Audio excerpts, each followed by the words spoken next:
Olá pessoal, Carlos César Almendra, do canal Conexão Marxista, e vocês sabem que o Ciro Gomes aí vem dando muitas entrevistas, muitas lives para, obviamente, divulgar sua campanha.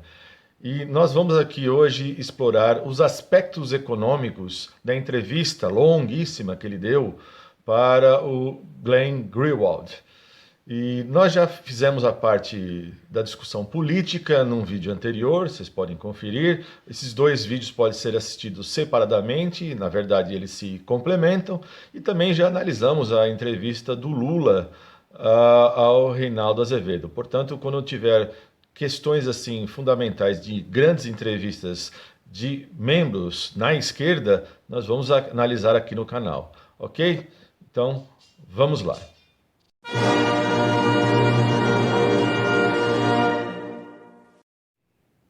As ideias econômicas de Ciro Gomes vêm sendo expressas desde lá o seu livro de 1995, O Próximo Passo, em que ele escreveu conjuntamente com seu intelectual e mentor lá da Universidade de Harvard, Mangabeira Unger, né? Então, de lá para cá, o que ele faz? Ele escreve um novo livro agora, sozinho, né? Que é o livro Projeto Nacional O Dever da Esperança, que será um livro que nós vamos analisá-lo por inteiro numa outra oportunidade, mas aqui nesse vídeo vocês já vão ver certos elementos presentes aí do livro, né? Mesmo porque quando o Ciro Gomes ele escreveu esse novo livro, ele tem o formato até de um político que escreveu o livro e tem seu projeto político-econômico, ou seja, ele mesmo diz que o livro pode ser lido não em ordem, pulando capítulos, né? Ou seja, aquilo que não te interessar, você deixa para lá. Então, ele tem uma função muito prática e, portanto, tem um objetivo de inserção de fato, né? Então, Ciro Gomes é um dos raros exemplos de político que escreve livros e, portanto, tem um projeto muito claro do que quer apresentar para o país. Claro, ele não é o único, né? Nós já tivemos aí, aqui na América Latina, o caso do vice-presidente da Bolívia, o Álvaro Lineira, que também escrevia livros, né? Bem como o atual presidente do México, o López Obrador, que também escreveu uma gama de livros. Portanto, o ex-vice-presidente Álvaro Lineira e o atual presidente mexicano são dois exemplos de gente que já chegou lá. E o Ciro Gomes ainda não, né? Ele anseia por chegar ao poder federal. Mas enfim, vamos lá.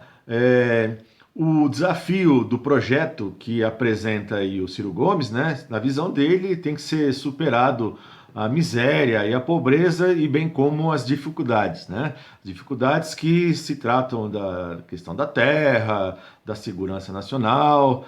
Muito interessante que, em termos de terra, né? Lembre-se que a candidata a vice dele na última eleição foi a Cátia Abreu, que é ligada aos fazendeiros. Mas lembre-se também que a Cátia Abreu também esteve ligado ao governo petista, né?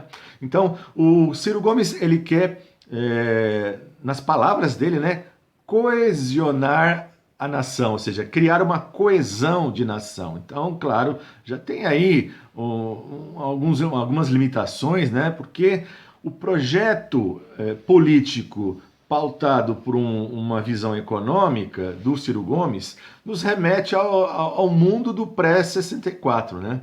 Se o PT se arvora e se apoia para querer chegar ao poder nos seus 14 anos de governo, cujo último mandato foi um desastre econômico, o Ciro Gomes, para ele, o parâmetro está lá no pré-64, portanto, porque ele enxerga uma burguesia nacional, uma situação nacional que não se aplica ao mundo existente, né? Tanto um como o outro, portanto, não tem uma visão clara para nós de futuro. Então, eu quero apontar limites. Eu não estou aqui para defender nenhum e nem outro, porque vejo o problema em ambos. O que a gente tem que fazer é entendê-los, tá? Então, na visão do Ciro Gomes, né, desde lá do Fernando Henrique, que o governo Fernando Henrique ele estimulou o consumo, e para isso ele acabou quebrando a base produtiva brasileira, né? O Brasil que tinha aí, nos anos 80, na visão dele, né, era um terço da produção industrial, né, um terço do PIB era de produção industrial, embora vocês vejam aqui que, segundo esses autores que estou mostrando para vocês, chegou até, em certos momentos, a 41%.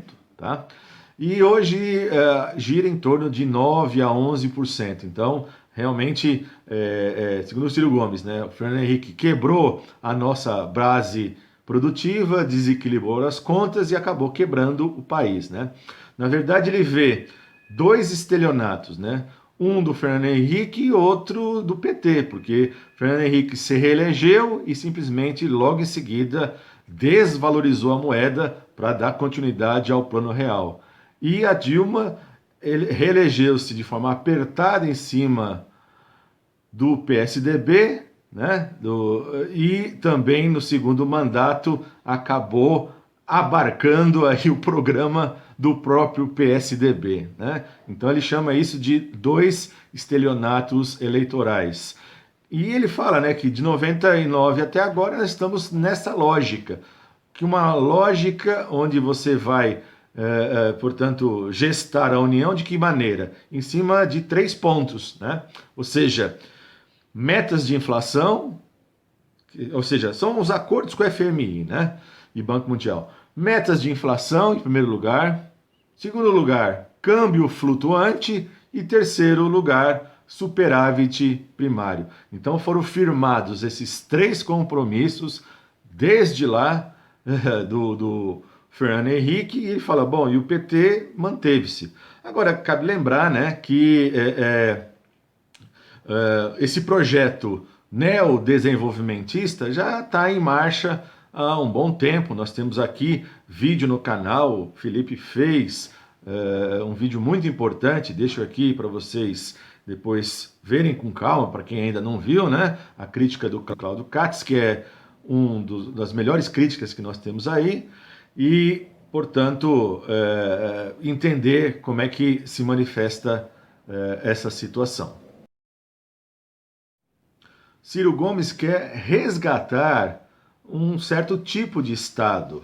Por isso que eu digo para vocês que a visão dele é de um pré-64, porque ele enxerga uma situação, uma composição de forças, um jeito do Estado que já não existe mais, né? Ou seja, dos anos 90 para cá, o mundo mudou de tal maneira que simplesmente aquilo que ele fala que é uma deserção da esquerda do debate, né? Hoje ele, segundo nas palavras dele, né, ele está em excelente companhia, as ideias que ele defende hoje, né? Ele tem como excelente companhia o Biden, né, que está usando aí os gastos do Estado para melhorar a situação interna, e também ele vê, usando de novo o adjetivo dele, uma saudável companhia do ministro conservador que simplesmente criou um banco estatal, um banco público estatal. Ou seja, querendo dizer que os países centrais, de uma maneira ou de outra, estão usando o Estado, estão fazendo com que o Estado alavanque a economia de seus países, e enquanto isso nós estamos aqui no caminho contrário, né? E para tanto, para ser mais específico, ele começa a dizer o que faria, né? Ou seja, o combate à renúncia fiscal, porque o Brasil comete aí uma renúncia fiscal, segundo ele, de 300 bilhões de reais, e aí eu friso, né? Não é tão simples, né? Só dizer que vai combater a renúncia, né? Tem que entender que quem renuncia é a própria burguesia, da qual ele quer apoio. Ele defende aí a tributação de lucros e dividendos, porque ele diz que nos Estados Unidos as heranças são tributadas em 29% e no Brasil só apenas 3,9%. Daí, aqui eu afirmo, né, um velho problema que nós temos aí, ou seja, tem que se entender qual que é o perfil, qual o jeito pelo qual nosso capitalismo brasileiro se tornou capitalista, ou seja, é um capitalismo hipertardio, portanto, uma burguesia ultraconservadora, retrógrada, não autônoma, entreguista e, obviamente, consequentemente, ela vai manter seus privilégios e os mantém até hoje e mantém o poder, né? Ele defende que se faça uma nova reforma da Previdência, porque a que foi feita é um descalabro, e com certeza é mesmo, mas lembre-se, ele defende a reforma da Previdência, coisa que também o PT defende, tanto é que o PT, depois de Fernando Henrique, também fez reforma da Previdência, né? Então, percebam que tanto o Ciro Gomes como o PT são defensores da reforma da Previdência. E o PSDB também. Ou seja, esse é um preceito que todo mundo embarcou, ou seja, todo mundo está abraçando essa forma de conduta previdenciária, não é só no Brasil, é simplesmente no mundo. Ele defende que haja o desenvolvimento de um complexo industrial regional e que, portanto, seja nas regiões menos favorecidas, né? Ou seja, você diz ele, né? Você tem que aproveitar aí as patentes vencidas e fazer com que você desenvolva complexos industriais e dá até os nomes das regiões, né? Fala lá da região do Mucuri, lá do Vale do Jequitinhonha, né? Que é aquela região ali que faz divisa com o norte do Espírito Santo e o sul da Bahia. Fala aí do Vale do Ribeira, aqui em São Paulo, né, que é a região mais pobre do estado de São Paulo, né, a região litorânea sul. Fala aí do grande semiárido do Nordeste, fala aí do fundão da Amazônia, da metade sul do Rio Grande do Sul e das fúmbrias do Centro-Oeste. Portanto, ele tem a intenção dele, né, caso consiga eleger-se, é fazer com que se desenvolva regionalmente a industrialização. Ele quer ter um resgate produtivo, né? Ou seja, o Brasil que vem se reprimarizando, ele enfatiza que o Brasil tem que desenvolver a sua industrialização, né? Tanto é que ele dá até dados econômicos, né? Com certeza ele tem muitos, ele tem até uma assessoria, não só ele, mas toda uma assessoria para buscar esses dados, né? Onde ele mostra até que o Brasil, em termos de fármacos, de cada 100 quilos de remédios, ele importa 86. Ele diz, né, que até Tilenol o Brasil importa, né? Então toda essa grana nas mãos de um SUS, toda essa grana nas mãos de fomentar uma indústria nacional regional seriam fundamentais, e isso sim teria a ver com o projeto nacional brasileiro, né? Então aqui vejam vocês que se o PT ele não fez isso, o PT, o que ele fez em termos de regionalismo?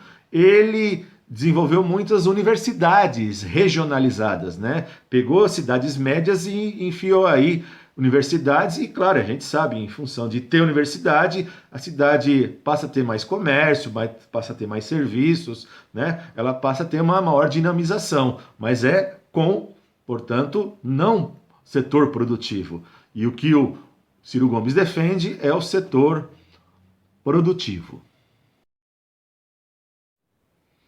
Então, aqui, esses são alguns dos elementos que nós apresentamos que revelam esse projeto econômico do Ciro Gomes, né?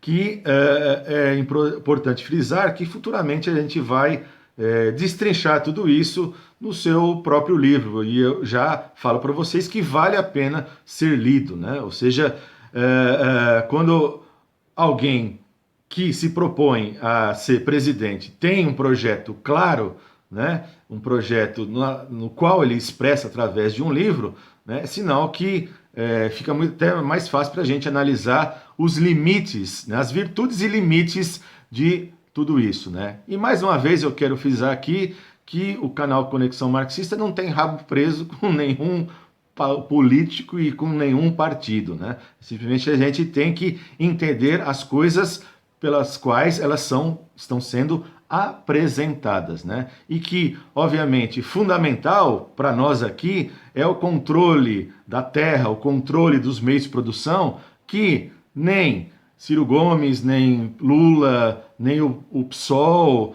né? Ninguém está oferecendo esse tipo de análise. E isso que é fundamental. Ok, gente? Então, se você vem acompanhando o canal, você já está minimamente tendo uma ideia daquilo que eu estou falando, né?